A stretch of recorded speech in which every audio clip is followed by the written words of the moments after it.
Hey Wisecrack, this is Jared, Clown Prince of Wisecrack, and today we're talking about the guy people have in mind when they say that Batman has all the best villains. Everyone's favorite nihilist, the Joker. I have nothing to live for. Making his first appearance in 1940's Batman #1, the world's busiest evil clown has been featured in hundreds of comics and cartoons, dozens of video games, and 4 live-action films. And now you're watching this. Inspired by Victor Hugo's hero Gwynplaine in the 1928 film adaptation of The Man Who Laughs, the Joker's motives have ranged from the sadistic, What hurts more, A or B? to the mercenary, I will be rich forever. to the downright inexplicable. Confusing, isn't it? But despite the fact that hundreds of creative minds have worked on the Joker, his outlook on the world has been surprisingly consistent, and it represents an extreme version of a reaction we've all felt towards the world, at one point or another. So put a smile on that face and enjoy this Wisecrack edition on the philosophy of the Joker.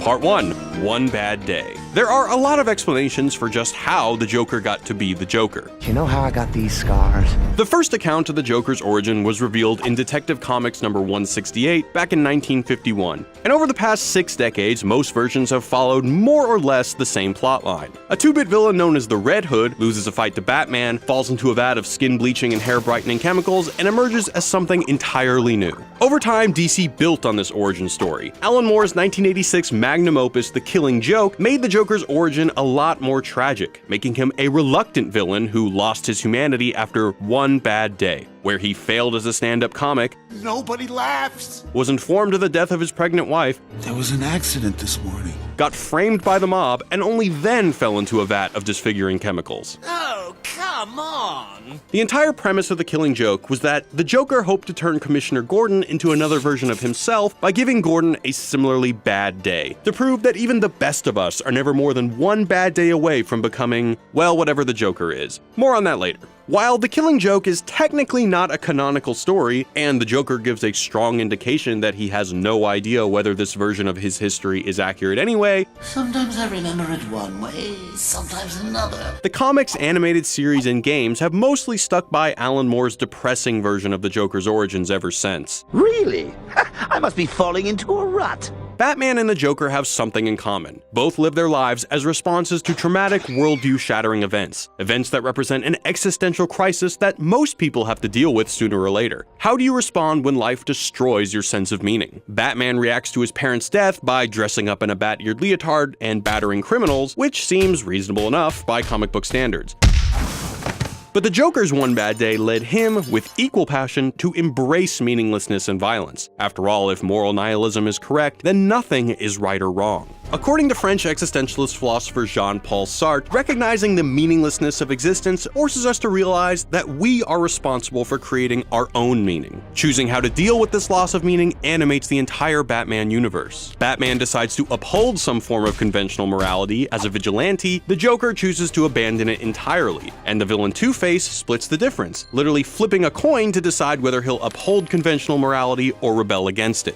Although the Batman persona is usually presented as a response to personal trauma, not nihilism, more recent versions of the character have begun to sound more and more existential. I bet your parents taught you that you mean something. That you're here for a reason. My parents taught me a different lesson. Dying in the gutter for no reason at all. They taught me the world only makes sense if you force it to. The Joker is aware of this distinction between himself and the Dark Knight, and in recent iterations of the character, he even feels a kinship with him. You complete me. This places Batman and the Joker in an existential struggle. This is what happens when an unstoppable force meets an immovable object. Batman is trying to convince the Joker to accept conventional morality, while the Joker is trying to seduce Batman into abandoning it. 1989's Batman connected the characters even more directly, making the 2-bit mobster Jack Napier the original killer of Batman's parents, and it was Batman who later sent Napier tumbling into the chemical vat, turning him into the Joker. They gave birth to each other. I was a kid when I killed your parents. I mean, I say I made you, you gotta say you made me, and how childish can you get, huh? In Nolan's The Dark Knight, Batman and the Joker are already fully formed by the time they meet. Heath Ledger's Joker was different from any version that preceded him, different from any other villain in cinema, really. As an elemental force of chaos with supernatural charisma, planning, and dumb luck, he didn't have or need a consistent origin story. My father. So I had a wife. He was more of a demon summoned by Batman's enemies to fight him. No name, no other alias. Nothing in his pockets but knives and lint. A demon they soon learned that they couldn't control. You crossed the line first, so you squeezed them, you hammered them to the point of desperation.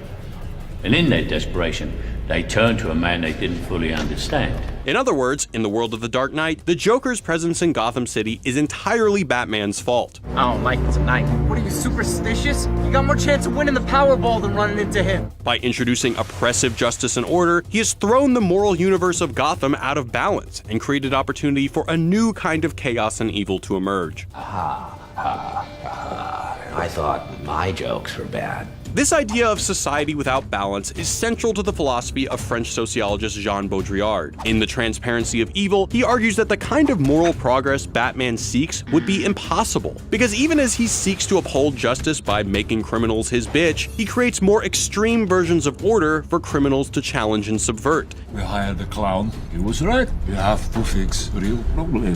Batman.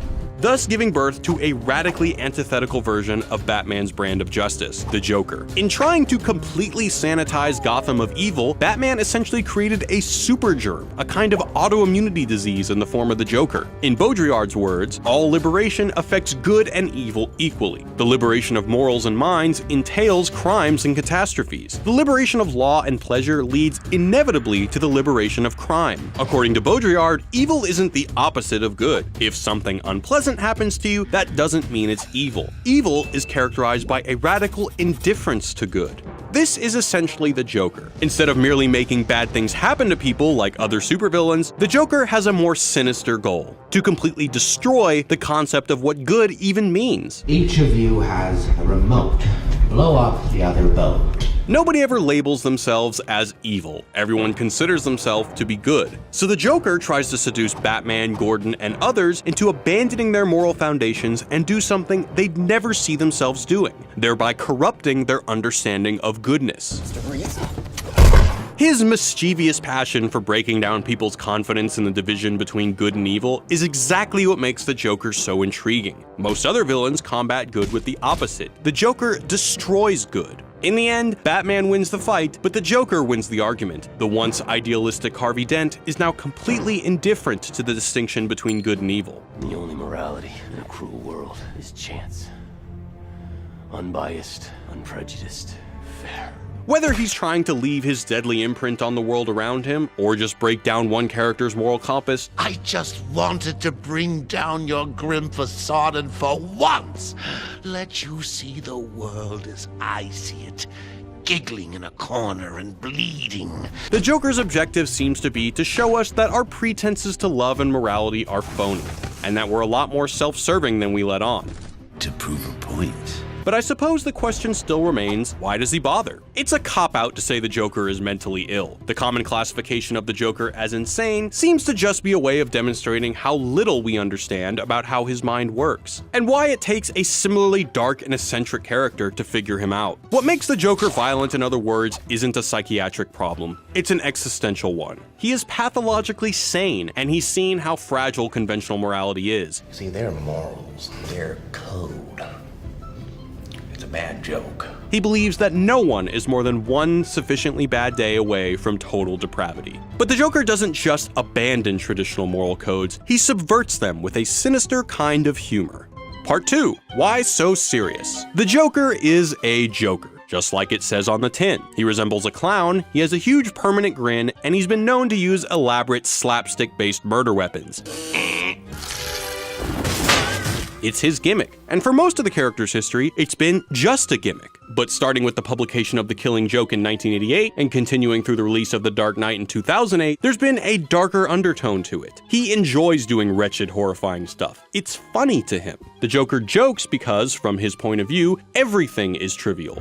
Silly goose, it's all a joke. Everything anybody's ever valued or struggled for, it's monstrous. And while it's easy to write him off as a sadist, his regular attempts to tempt people into doing things that upset their own sense of right and wrong and reveal their hypocrisy may speak to the very heart of what humor is. In Book 1 of his masterpiece, The World as Will and Representation, German philosopher and prodigy Firestarter hair model Arthur Schopenhauer wrote that the cause of laughter in every case is simply the sudden perception of an incongruity between a concept and the real object. Laughter itself is just the expression of this incongruity. All laughter is then occasioned by a paradox. This, briefly stated, is the true explanation of the ludicrous. The idea of finding humor in nihilism isn't really new, and in smaller doses, it can be a great survival mechanism. In Laughing at Nothing, Humor as a Response to Nihilism, the contemporary American philosopher John Marmish argues that laughing at the void can be a really healthy thing to do. My heart wasn't in it, so I quit. To be a comedian.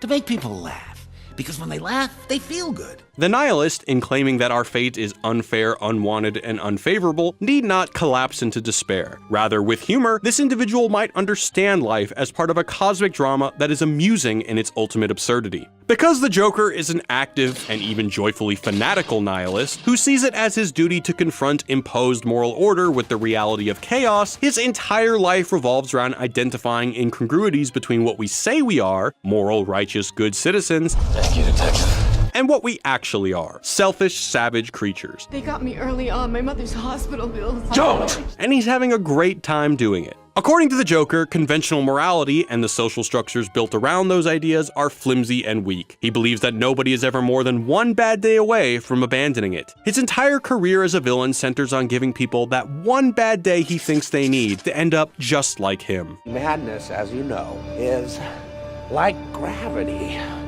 All it takes is a little push. The Joker's signature weapon, Joker Venom, is a deadly gas that kills its victims by forcing them to laugh themselves to death, while their face contorts into a rictus grin just like his own. You'll be all right. And Joker Venom is as old as the character. He used it in his debut appearance in 1940's Batman #1, and most versions of the Joker use some version of it. New and improved Joker product! Smiling. I get agreeing. Again and again. Proving everyone's capable of becoming what he is, both morally and physically. It's the Joker's greatest pleasure and obsession. I give you the average man. And it has made the character terrifying and relevant for most of the past century. It's his killing joke. Conclusion.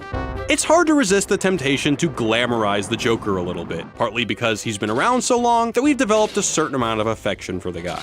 Life's been good to me. And when you look at the scale of human suffering, injustice, hypocrisy, and greed, it's easy to relate to the Joker's commitment to proving we're not as noble as we pretend to be. But he isn't heroic either, and he isn't supposed to be. There have been some stories where the Joker did seemingly heroic things that were consistent with his character. In the 1996 Marvel-DC crossover Batman and Captain America, he turned against Red Skull and refused to join the Third Reich. And in the 2006 conclusion of DC's Infinite Crisis, he brutally executed the near-omnipotent Lex Luthor for being too much of a control freak. But in both cases, writers cleverly avoided having him turn over a new leaf, giving him plausible selfish motives that justified his uncharacteristic helpfulness. No, please, don't insult me. But the Joker wouldn't make a very effective villain if we didn't all have a little bit of him in us. We're suspicious of other people's moral codes, we're liable to fixate on their hypocrisy at the expense of our own, and we all have moments where we just kinda wanna watch the world burn. He's still smiling at us, and we're still smiling back.